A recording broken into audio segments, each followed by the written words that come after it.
Dan Bongino is a name you may not remember. One, because he resigned from the Trump administration a few months ago, which in Trump time is decades ago, but also because he had little to no impact while Dan Bongino was the deputy director of the FBI. And that was intentional. His lack of impact was also a very big impact because he was a part of the most impactful actions of this entire administration, which was covering up the Epstein files. But that, in his return to podcasting, is what he is causing problems for Donald Trump with today. Talking about and making a shocking admission of what he knew, what he didn't, and how he feels about the Epstein files. That is what Dan Bongino just did, because this is not a smart guy, and he is proving it out and getting massive backlash for not just himself, but for Donald Trump. But it all begins with what Ro Khanna is making very, very clear with the latest round of files that have been released. Donald Trump and Pam Bondi are trying to muddy the waters. They're failing, and Ro is telling us how we are going to respond before, of course, we get into Dan Bongino, who actually did attack Ro Khanna. Congressman Khanna, you have now been officially informed that you have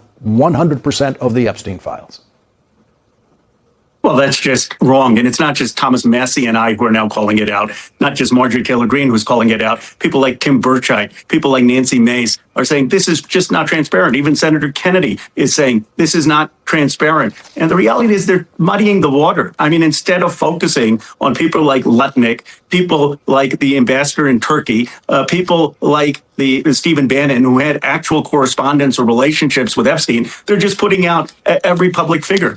And not only is that letting off people who actually may have been involved in illegal or immoral behavior, but it's also breeding such cynicism because, as your monologue showed, there are people like President Obama who didn't get anywhere close to this, who are decent, who are moral, who believe in the rule of law and America's character. And for them to try to conflate everyone is a terrible disservice to democracy.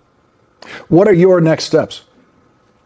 Well, we're contemplating several things. Nancy Mace has actually offered an idea of whether we have to have another legislative approach in Congress to clarify further the law. And remember, Lawrence, the first bill passed 427-1 and 100-0 in the Senate. So there are veto-proof majorities that we could have. There are survivors who could bring a case before Judge Engelmeyer and Judge Berman in the Southern District of New York. Thomas Massie or I may bring that case. We, as you recall, asked for a special master for this purpose. Now, Judge Engelmeyer ruled that we needed to actually bring a motion, an actual case, and we're contemplating that. The Epstein files, unless they're destroyed by this administration and Donald Trump gives pardons to the people who destroy them, will be there when a Democrat wins the White House next time, presumably in the next presidential election, and a new attorney general. What do you anticipate they might be doing in the Justice Department in anticipation of someday having to hand over to a Democratic attorney general the Epstein files? I believe they're trying to cover up as much as they can of people close to the president or in his network. I mean, we know that the FBI already scrubbed these files with redactions, and we don't know where the existing files are. As a person in the media and in the independent media, y'all probably see that I focus a lot on the media operation that is the cover-up of the Epstein files, the criminal cover-up of the Epstein files. How you now have Fox hosts joking about Epstein, trying to make it funny, how you have the broad downplaying of the involvement of billionaires in these files. And now Dan Bongino starting to use words like alleged. You hear that a lot now from right-wing commentators. Alleged victims, alleged files, Trump's alleged involvement. That word is starting to come up. That was never a word for the conspiracy theorists before, of course, when they were making accusations against Democrats, but now everything's alleged. But maybe the worst admission was what Bongino made in this clip that is instantly blown up in his face, and Donald Trump's as well.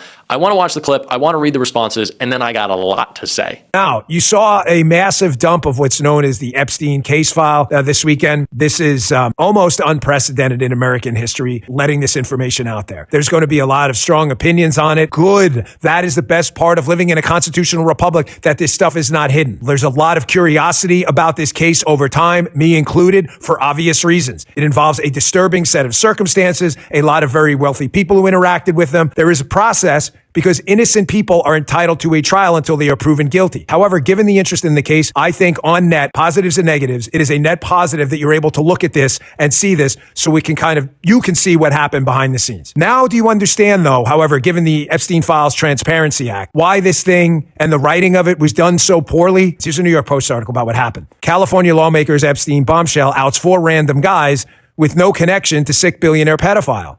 That's why there was a back and forth. I feel like I owe you context on this, having lived through this thing and having dedicated hundreds, upwards of close to 1,000 people between FBI and DOJ into getting the information out there and fighting for that. It was like a big public spectacle. I mean, everybody remembers. But now do the emails make sense? You can see the emails yourself. People are forwarding me emails on what this redaction process looks like. This is why. Now, you are probably already rolling your eyes having watched that clip, but it only, of course, got worse because Dan Bongino was ripped for posturing as an Epstein Files crusader in a podcast rant. He signed off on closing the effing investigation. Former FBI Deputy Director Dan Bongino received backlash on social media Monday for trying to portray himself as an Epstein Files crusader, despite his role in the Trump administration's controversial handling of the documents related to Epstein. Bongino then read out a New York Post article about Rep. Ro Khanna outing 4 random men with no connection to the sick billionaire. Bongino's monologue received backlash on social media, with critics accusing the former deputy FBI director of gaslighting his viewers. In a shocking moment of professional amnesia, Dan Bongino describes the Epstein file dump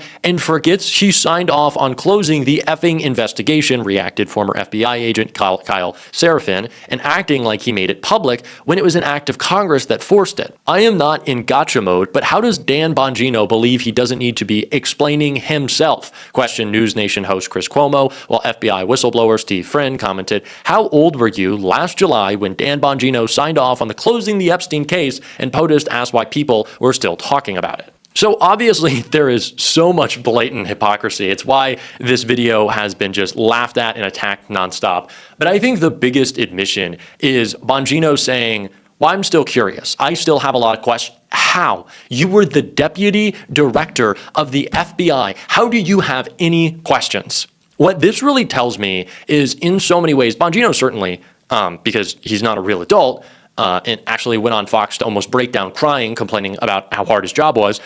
He had no interest in looking through the Epstein files, releasing the Epstein files, bringing justice to the victims, if he did not read them. And maybe it's because he didn't want to implicate himself, that Kash Patel already let him know, like, no, hey man, Trump is in here a lot, and you are going to have to deny. And I think what Bongino certainly chose over going to the mat for Trump, at least in the professional sense in the FBI, was he'd rather just be a grifter podcaster. Because there are two options here. There are two options for the Trump pedo defense. You either stay in government, you obstruct justice like Pam Bondi, like Todd Blanche, Kash Patel, anyone else at the FBI or the DOJ who's a part of this, or you go and play the media operation, which is clearly what Bongino is trying to do. He is doing the media side of things. He's calling it the alleged files, the so-called Epstein report. Dude, you had the chance to read it. You could have verified it. There's no reason for you to try to muddy the waters, but that's what these guys are doing.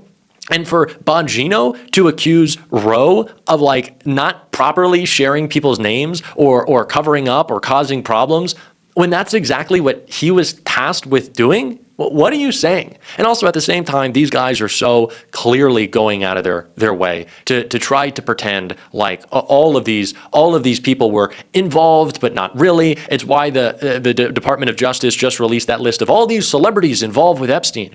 One of them being Marilyn Monroe, as Roe talked about Barack Obama as well, who were mentioned in the files. And by mentioned, I mean maybe Epstein, he did send an email in which he discussed Barack Obama.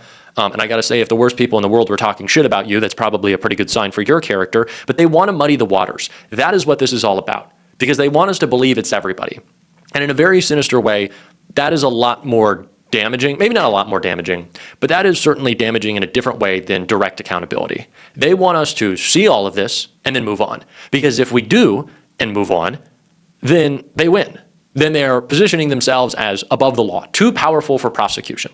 Because these people should be prosecuted. But if they're not, they are more powerful than they were even hiding behind closed doors. That is a very scary reality, and it is why it is so much more important than ever to make sure that these people are prosecuted and to make sure that fucking stooges like Dan Bongino don't get to shape the narrative and how we talk about the Epstein files. Because that is certainly not happening anywhere else in the world where people are actually being prosecuted. And Ari Melber broke that all down right here. Incompetence that has been on display in the administration recently. The Attorney General is responsible for this, and the letter's not accurate. And they already broke the law by being this late. And Pondi's been caught making several misstatements or lies about the Epstein files. So in a healthy, normal democracy, you would have accountability for that. The person might resign, trying to show the president they get it, or they might be removed by the president. Or if the malfeasance is proven, Congress might ultimately consider impeaching Bondi out of her role, something that former Trump lawyer Ty Cobb talked to us about, making some headlines. That was just last week. As for what we're learning in the files, Well, there was one Trump confidant, Tom Barrack, who is the U.S. ambassador to Turkey and has been a special envoy, who had contact with Epstein for years. Commerce Secretary Lutnick only admitted that he visited Epstein's island after the new files showed that he'd been lying about that in public. Other powerful individuals outside of the Trump cabinet and administration have faced far more accountability than people working for Trump. There was a story we reported on when it first broke that Casey Wasserman, who's really a powerhouse figure behind the scenes in LA, not maybe a name that everybody knows, but you know all his clients. He's one of these super agents. And so many of his clients have basically protested his link to Maxwell in the files, saying they would or will leave if he doesn't do something, that he's actually selling his entire agency, his entire empire, because he doesn't have clients who'll stand by him. Or Obama vet and prominent business people ousted. International figures have been